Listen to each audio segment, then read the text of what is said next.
let me talk about how much work is an exit. And again, I'm talking about a good exit. I'm talking about what we call in the industry a fully marketed transaction. That means you're going to go out and you're going to look at the entire world. The short answer is it takes about 1 to 2 man-years of work. So that's not like 1 or 2 calendar years. That's 1 or 2 man-years of work. And that doesn't include the legal and accounting. And that's also for people who know how to do this. It doesn't include the learning time. And the point that answers the question about do you need bankers is that I have seen, and I've actually made that mistake myself. When I was a young CEO, I did my own first exit. And CEOs, especially entrepreneurial CEOs, are a class of people who think that they can learn anything because they have had to get to where they are. And so I think that if you had a very smart CEO and CFO and they wanted to do it themselves, that a realistic estimate, if you added the learning time in, would be to triple that. So what I'm saying is, if the entrepreneurial or the management team wants to do this, and they're the smartest people ever, I think you've got to allocate 3 to 6 man-years of time to do this. And of course, that's in addition to the work they're doing anyway. Which of course is impossible. You can't do it. There is no way that the team can do this work. It's not physically possible because there isn't enough hours. You can't there is no 3 to 6 man-years of spare CEO, CFO time. And the smartest people ever they're not going to be as good as people who have been doing this for decades. There's just a learning curve. It's like everything in life. You know, you can't learn to be a brain surgeon as a hobby. There's a certain amount of work you have to do to be good at it, and then every brain surgery takes a certain amount of time once you're good at it. And so the question that often comes up has already come up. Do you need professionals to help you? If you want to do it right, there is no shortcut. There is no way that the team can do this well. It's one of the reasons that about half of the exits that get done are suboptimal, because the teams that do them ultimately get taken advantage of by the buyers. And that even itself might seem contradictory, because you've probably met buyers and they seem like they were very nice people. And the point that you've got to keep in mind is that yes, they are very nice people and they're smart people, and their job is to buy that company for as little as possible. When their boss evaluates them at the end of the year, it's like, how many deals did you do and how much did you pay? Those are the primary metrics that they're being evaluated on. And their job, like every purchasing manager's job, is to buy the things you need for the lowest amount of dollars outlaid. And they are all professionals. They are all very smart, and they've all done this many, many times. Put up even the smartest management team against those professionals will result, absolutely for sure, in a bad deal for the shareholders. Question. In the beginning, you talked about 3 examples. 2 of those companies probably in the low 7 figures exits. Yet the process you described here sounds like a $500,000 process. I can't imagine getting a board to agree to invest $500,000 or so with a risk that you might not have a positive outcome if the company wasn't, probably generating at least that much in profits per year, with a 10 or 20. So is there a gap, or are we now looking at this process for small companies? Maybe I didn't explain it well. So those examples at the beginning were actually coming up on the next slide, which is really convenient. Accidental exits. So the examples at the beginning are when a buyer came in, knocked on the door and said, we'd like to buy the company, or was face-to-face with the company and surprised the company by saying, can we buy you? And those were not fully marketed transactions. They didn't have 3 bidders. They didn't start with 50 to 250 prospects. And what I didn't say, because these are my friends we're talking about, is they probably didn't get the best deal for the shareholders. Even in the Procera case, where we moved the price up 50%. But that said, those guys could never have afforded this process, right? Correct. that's the accidental exit. And let me show you the difference. It's exactly what's coming up. Thank you for asking. So here's where, again, one of the dirty secrets is that if you don't put the time in, you're going to end up with an inferior result. That's why you put the time in. Why would you spend $500,000 or $1 million on the effort to do this? It's simply economics. It's simply you're going to get a better price. So in the accidental exit category, it's still a lot of work, but maybe it's a quarter of the work. Maybe it's a half a man year of work. Maybe you can squeeze it out of the management team before they collapse. And so what I'm trying to draw here is a situation where, and again, this isn't data, this is anecdotal, but in my view, it looks something like this, where if you have a company that's going to sell for an EBITDA multiple, so in other words, this is a profitable company, and it's much easier to sell a profitable company than one that doesn't have profits or revenues.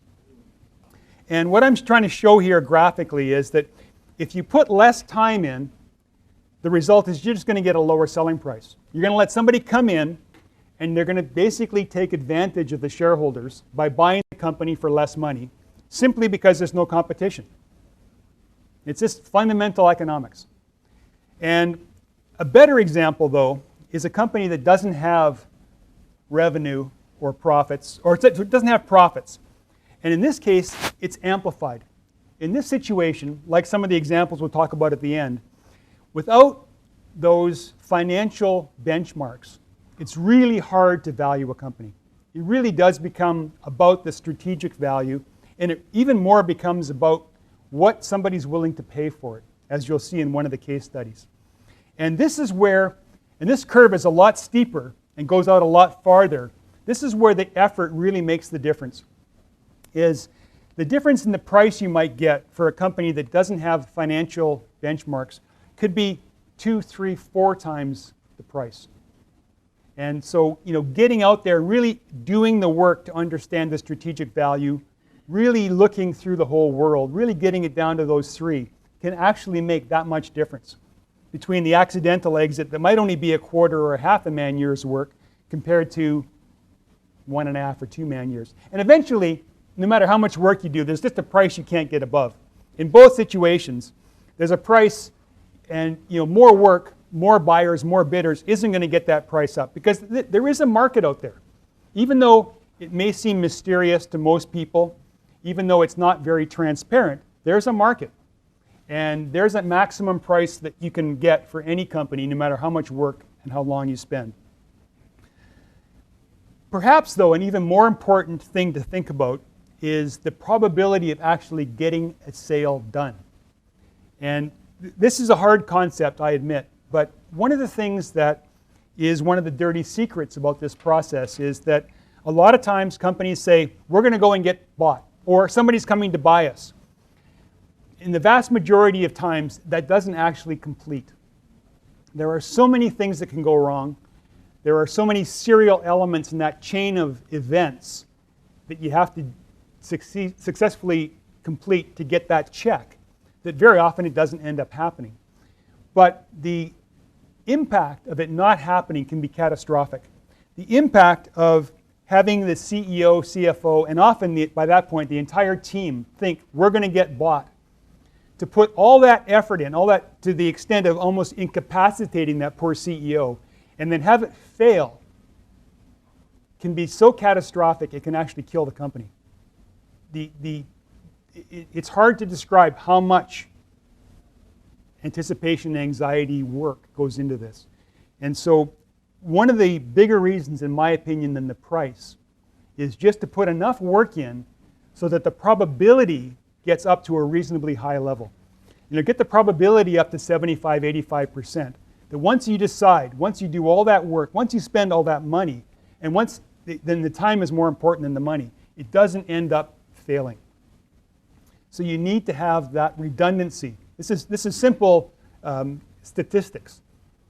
1 buyer, 25%, 3 buyers, 75 or 85%. And if you've got 3, you've probably got another 5 or 6 in reserve if you needed to reactivate. That's really why you want to design and execute this as a process rather than letting it happen. Any questions about that time investment? Anybody not believe it could possibly be that much work to do it well? Ma'am. Can you lower the cost that my friend over here spoke about by engaging a network of angels who have some experience in structured exits? And then where would you use them to kind of lower some of the costs and the time to getting a successful exit? I think that's a really interesting question about whether or not the angels can help to do this. And I think the answer is yes. In fact, it's part of the reason I'm standing up here is that one of the dirty secrets is the industry doesn't work very well. There is an industry, it's a big industry. You know, if you read the Wall Street Journal, every week there's an article about how much the M&A fees were, and but that industry works much better in the 100 to 500 million and up range than it does in the 10 to 100 million dollar range, where most of us, except for an occasional lucky one, most of our transactions. And so I think that perhaps the solution to closing this gap of 25% only successfully exiting to 50%, part of the solution might be that the angels get more active. I know that in Ohio, John Houston's talking about that. I think you guys have started in Ohio a list of intermediaries, M&A professionals who are worth working with. Even that would go a long way. You know, having a captive or select group that you could work with that would do these things at a good price and have a good result. Even that would be a huge step forward.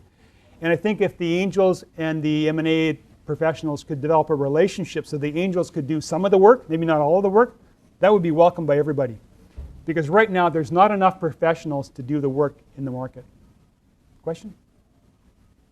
I thought you had one. In Edinburgh, we're very fortunate that we've got a scale that we can have three corporate finance professionals in the middle doing exactly that, so that we can support the exits and do the negotiations at a relatively modest cost compared to an external firm. So that's worked quite well for us. We need a bit of scale to get there, so that we get exactly that real size can support each week. But the challenge for you would be, well, should we get more for our companies? And of course, the archangels are lucky because Edinburgh is one of the financial capitals of the world. So you have lots of these folks just, in the neighborhood. Probably a lot of them are angels. So you're very lucky. I was at a conference, the Arctic conference in the Baltics, and it was pretty tough for them. There was nobody in that whole region that anybody had ever heard of that was any good at selling an early stage company. Serious problem for them.